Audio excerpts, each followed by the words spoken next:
이번 질문은요, 제가 이렇게 드렸어요. 뭐 빼놓을 수가 없죠. 그러니까 저희가 유튜브, 제가 좀 아까도 이제 깨알 홍보를 했는데, 유튜브 채널에서 가장 검색이, 저희 컨텐츠 중에 가장 검색이 많이 된 거가 뭐였지라고 했더니, 역시 코로나였어요. 예, 코로나 관련된 강연, 그리고 코로나 관련된 컨텐츠가 가장 조회수가 많더라고요. 그래서 제가, 야, 이거는 일부러 넣은 겁니다. 예, 코로나의 시대. 하지만 사실 굉장히 궁금해 하시는 부분이죠. 오프라인 비즈니스의 소생 가능성. 어떻게 보면 좀 공격적인 질문입니다. 예, 소생 가능성이라고 말을 했다라는 건 이미 죽었다라는 걸 전제하고 있는 거잖아요. 그래서 오프라인 비즈니스의 소생 가능성을 전문가분들은 어떻게 보시나요? 라고 질문을 드렸거든요. 그랬더니 자, 또 재밌는 기상천외한 답들이 나왔는데요. 첫 번째는 바로 이분이 말씀을 주셨는데, 소생 불가하다. 정말 어디까지 치닫는지 한번 들어보도록 하죠. 소생 불가라는 답을 주셨어요. 솔직히 말씀드린 이거 그 대구 출장 갔다가 기차에서 술 먹고 저도 오늘 답을 받고 내가 이런 말을 했어. 그리고 부제도 달아놨네요. 어차피 죽어라고.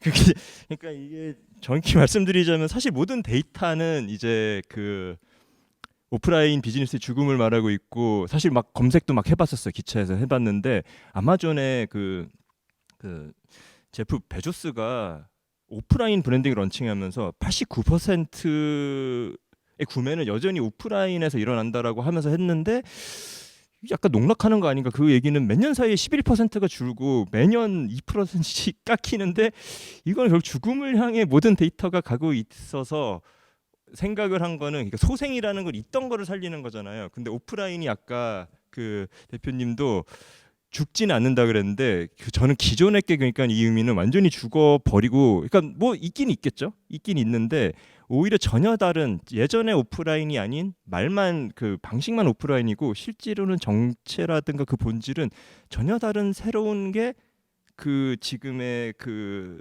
새로운 영역으로 대두가 될 것 같아요. 그러니까 말은 오프라인인데 전혀 다른 게 떠오르지 않을까. 역시 비전문가의 말이었습니다. 네.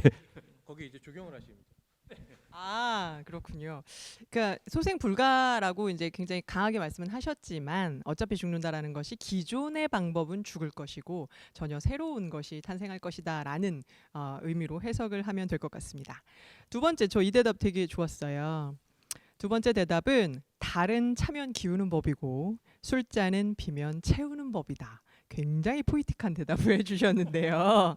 네, 이거 어떤 의미인가요?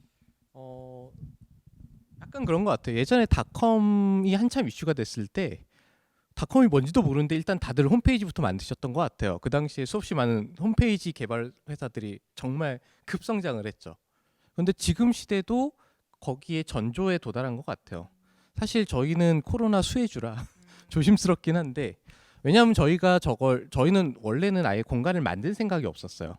그냥 서울 시내에만 비어 있는 공간이 수만 개예요.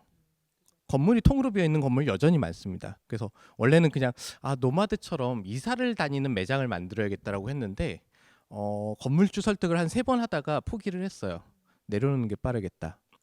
근데 3년이 지난 지금은 가능할 것 같아요. 절박하셔서 예전보다. 그래서 지금 사실 예전에는 설득이 안 됐던 거고, 예전에는 모두가 이제 온라인으로 갔던 시대인데, 이젠 모두가 이미 온라인에 대부분 가 계세요. 거의 대다수가. 그러니까 대다수가 가 있으니 이제 남는 자원으로 뭘 고민할래라고 하면, 이제는 반대로 오프라인에서 뭘 해볼까 생각외로 그것도 의미가 있겠는데라는 고민이 나올 수 있는 시대가 된 거죠. 생각외로 온라인에서 광고하는 비용이 너무 세고요. 특히나 작은 브랜드들은 온라인에 돈 넣어봤자 티도 안 나요. 그럼 오히려 오프라인에서 저 미친놈들 소리 듣는 게 차라리 나은 거예요. 저희가 이제 1년에 한 번 내지 2번 정도는 기획 프로젝트를 하는데, 저희 기획 모토는 그거예요. 어떻게 하면 욕을 먹을지 생각해봐. 그래서 작년에 이제 무당을 모시고 왔거든요. 그래서 올해 고민이 많아요. 얼마나 더 미친 짓을 해야 되는지. 노이즈 마케팅인가요, 일종의? 그렇죠. 저는 그 말씀 주신 것 중에 굉장히 이렇게 탁 꽂힌 게 절박함이었어요. 예, 절박함이라는 단어가 굉장히 콱 꽂히면서, 예, 이 절박함, 그러니까 근데 어떻게 보면 한편으로 참 속상한 게 절박함의 바닥까지 내려가야 된다라는 게, 좀 더 내려가야 돼요. 그게 참 속상하긴 한데 어쨌든 우리는 지금 이 현실을 겪어내고 있습니다. 세 번째 대답은요. 제가 회자 정리, 거자 필반, 세옹지마. 아무래도 이 오프라인 비즈니스를 지금 열심히 열일하고 계시는 분이기 때문에 이런 굉장히 철학적인 또 이야기가 나오지 않았을까 싶은데요. 안재용 대표님. 사실 오늘 그 최현석 대표님의 강연을 보면서, 그러니까 그리고 또 이제 좀 전에 김영 교수님도 말씀하신 것처럼 정말 이제 새로운 가능성이라는 것을 도모할 시기가 됐다라고 보여지고, 이제 뭐 가능성만 얘기하자라고 하게 되면은, 그러니까 우리의 모든 삶이 디지털화돼서 온라인에 업로드가 되기 전에는 우리는 오프라인에서 살고 있을 테니까, 그리고 이제 과거의 오프라인을 이제 어떻게 회생되느냐 아니면 바뀌어지느냐라는 질문에서 사실 뭐 고민을 하다가, 일단은 회자 정리라는 거는 이제 모이면 흩어진다, 모이면 다 헤어진다라는 뜻이고, 그게 이제 오프라인의 지금의 삶이 왔고, 근데 이제 여기 회자 정리라는 말은 이제 많이 쓰지만 거자 필반이라는 말까지는 잘 안 씁니다. 이 두 개는 이제 보통 함께 이제 사용되는 말이고, 다시 얘기하면 간 사람은 돌아온다라는 뜻이고, 얼마 전에 2.5단계가 유지되는 상황이지만 카페에 앉을 수 있다는 조건 하나만으로, 그리고 갑자기 날씨가 좋아지니까 사람들이 거리에 쏟아져서 나온 현상들, 그리고 8명은 함께 카페를 가지 못하지만 4명 다른 팀이면 같이 8명이 들어가는 게 이상하지 않은 이 상황에서 정말 이제 이해할 수 없을 것 같은 이런 상황이지만 결국은 돌아가고, 또 하나는 지금 저도 이제 그 코로나가 지금 1년이 거의 이제 1년이 이제 다가오고 있는데, 넘어가고 있는 상황인데, 초반에는 기억하실 것 같아요. 초반에는 이 우리나라 산업부에서 엄청나게 시도를 하면서 그 이제 그 보건복지부하고 이렇게 여러 가지 형태에서 어려움을 겪었던 것 중에 하나가 원격 진료였어요. 근데 지금은 사실 그 얘기가 다 들어갔어요. 원격 진료 얘기 아마 작년 3월 4월 때 엄청나게 법제화되고 이슈화되고 다 해야 된다.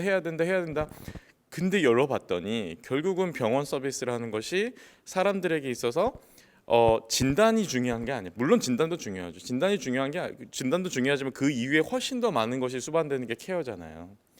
케어를 온라인으로 어떻게 하겠어요? 예, 그러니까 이제 결국은 돌아온다. 많은 시도를 하겠지만 결국은 이 오프라인에서 접점에서 이루어지는 것들이 돌아온다라는 거고, 이제 세옹지마라는 거는 안타깝게도 우리가 이제 겪을 수밖에 없었던 이런 것들을 어찌 보면 불행이고, 그거를 기준으로 해서 더욱더 성장하는 모습이 나올 수밖에 없는 시점인 것 같습니다. 그래서 이제 결국 이게 뭐 복이 될지 화가 될지는 모르겠다라고 하지만, 저희가 진짜 어찌 보면 극한의 경계까지 라이프 스타일을 몰아붙여가지고 살고 있었던 건지도 모르겠다는 생각을 하기 때문에, 이거를 계기로 새로운 지금 이제 그 오늘 발표해주신 최현석 대표님과 같은 또한 많은 고민을 지금 오프라인에 사고 계신 많은 분들이, 이제는 우리가 변화할 때가 됐구나.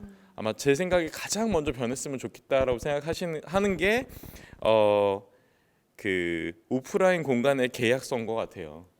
그 계약서 자체가 뭔가의 새로운 탄력을 받고 변하게 된다면 새로운 오프라인에서의 시도들은 충분하게 일어날 가능성이 있다고 생각합니다. 그 약간 국회의원 만나셔야 될 것 같은데요.